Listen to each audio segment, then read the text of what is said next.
Nataka niongee juu ya malango, na nimekuambia kwamba wiki hii tunaenda kumiliki malango yetu ya baraka.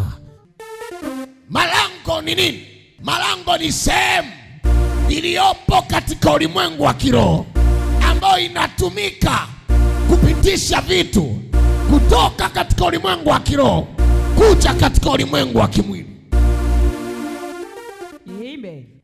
Katika ulimwengu wa kiroho, uwe wa nuru, uwe wa giza, kuna kuwa na malango. Kama ni wa giza, katika ulimwengu wa kiroho wa giza, malango ya giza malango yako yakitawaliwa na roho ya giza ama wakala wa giza akitawala kwenye malango yako, huyo wakala wa giza ndiye anakuwa na mamlaka ya nini kipite, nini kisipite kutoka kwenye ulimwengu wa giza. Na pia kwenye ulimwengu wa kiroho wa Mungu, kama malaika wa Bwana ndiye amesimama kwenye malango yako, huyo malaika ndiye anakuwa na mamlaka ya nini kipite, nini kisipite. Kuna mambo nayaona uko nayo, kuna mambo nayaona sasa hivi, kuna mambo nayamiliki sasa hivi, kuna vitu naviona, kuna matokeo nayaona yanatokana na aliyesimama kwenye malango yako. Yeye ndiye anayeruhusu yaingie. Leo ninainua mkono wa kinabii, ninatangaza kwa kila yeyote ananisikiliza na ameinua mikono yake hivi, ninatangaza kuanzia dakika hii, chochote cha laana kinachopitishwa kwenye malango yako kuanzia dakika hii na kichoma, sema toka. Malango ndio yanatumika kupitisha kitu, kiwe cha baraka ama cha laana. Roho inaweza weka kwenye malango yako inapitisha magonjwa tu. Mwezi wa kwanza umwe, wa pili umwe, wa tatu umwe. Manake kwenye malango yako ya kiroho kuna wakala wa shetani amesimamishwa kwenye malango kuhakikisha huyu mtu anatakiwa kuteseka na magonjwa. Leo ninamchomoa katika jina la Yesu. Atoke. Amen. Eneo la malango yako yanatakiwa kuwa wazi, na yanapokuwa wazi anatakiwa simame malaika wa Bwana kuhakikisha eneo linakuwa wazi, na pia anasimama kama mlinzi kuhakikisha ni baraka tu ndo zinapita, sio laana. Amen. Ni nani amesimama kwenye malango yako? Yes. Geukia jirani, mwambie ni nani amesimama kwenye mlango wako? Ni nani amesimama kwenye mlango wako? Ni nani amekaa kwenye mlango wako? Ni nani amekaa kwenye mlango wako? Aliyekaa kwenye mlango wako ndiye mwenye mamlaka. Ni nani aingie, nani asiingie, nani atoke, nani asitoke, nani aje kwako, nani asije. Ni yule aliyesimama kwenye mlango. Amen. Anayesimama kwenye mlango ndiye anaweza kuwasilisha ama anaweza kutoa taarifa. Aliye ndani ni wa namna gani inategemeana na imani ya kipekee sana. Anaweza simama mlangoni mtu kama jambazi na aliye ndani ni malaika wa Bwana. Lakini ikitegemeana na mtu anayeingia. Hujaitaka kwenda kwenye ofisi fulani ukashindwa ingia kwa sababu ya aliyekuwa mlangoni? Yes. Kumbe yule aliyekaa kwenye mlango anatumika kama wakala wa shetani anayekufunga wewe, maana mtu unaenda kumwona ndani amebeba hatima ya maisha yako. Kwa hiyo roho ambayo haitaki uweze kubadilika, haitaki uweze kufanikiwa, inamfaa yule aliyekuwa kwenye mlango kutumika kama kizuizi ili wewe usibarikiwe. Na ukitoka pale hautamlaumu aliye ndani, utalaumu aliye kwenye mlango. Na yule kwenye mlango atasema mimi sijui, nilikuwa tu kawaida, mimi sielewi. Kumbe ametumika. Na ndio maana ni muhimu sana kuombea malango yako. ninakuombea yoyote unayekaa kwenye malango, na ninakuombea na wewe malango yako, kila roho kwenye malango yako inazuia baraka na iondoa. Amen. Iondoke. Kuna wengine wanasimama kwenye malango kama wasemaji. Kwenye haya maisha tumezungukwa na aina ya watu ambao hawapendi malango yetu ya baraka waingie watu wa baraka, maana wakiingia maisha yetu hayatakuwa kama wao tena. Maisha yetu hayatakuwa vile tena. Maisha yetu hatutaishi kama wao tena. Watu waliotuzunguka wana tabia za kupenda tufanane. Yani nivae chiramba kama wewe, nishinde bila kula chochote kama wewe, niombeombe kama yeye, nile dagaa kama yeye, niishi maisha mabaya kama yeye. Atamani nibadilike, kumbe ajui nikibadilika mimi ninaweza tumika kumsaidia kumtoa. Aliye juu mfate huko, usimshushe, atakuangukia, utakukandamiza. Amen. Subiri hii malango hii niko na kuvuta tu taratibu mwanangu. Nataka tupande viwango visivyo vya kawaida. Tunaanza kwanza kudili na vidagaadagaa hivi kwanza viondoke. Kuna viwatu fulani hivi vipo kwenye mlango inabidi kwanza vichomoke kwenye maisha yetu. Amen. Na kuna vijitabia fulani vipo vinabidi kwanza viondoke ili tuone lango la mjini. Amen. Amesema mtumishi, wakati malaika anaingia ndani ya gereza, jambo la kwanza mlango au kufunguka wenyewe kabla Petro hajatoka usingizini. Oh yes.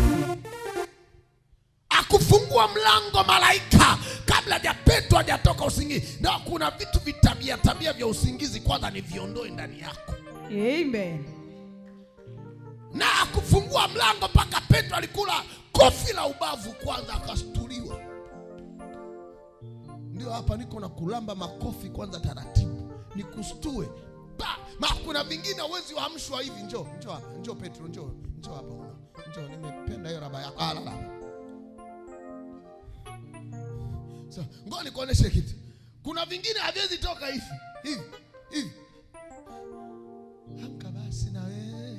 Amka. Ukiambia toka kwanza kanaanza lala. Ndio unakashika hapo babuni kadhaa kidiga wewe. Unajua kwa nini malaika alimpiga kofi? Niko hapa na kufundisha ushukuru Mungu amekupa.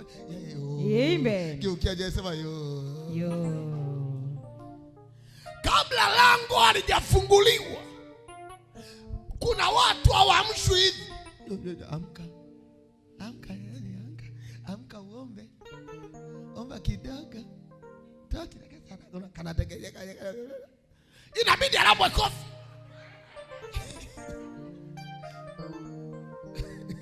Yani kuna vitu vingine havitafunguka kwa kubembelezwa. Inabidi ustuliwe. Sema nistuliwe. Kwa nini alibidi ampige ubavu hapa? Maana kitendo cha Petro kulala manake analaza vitu vingi. Ubavu ni mahali vitu vinatokea. Oh yes.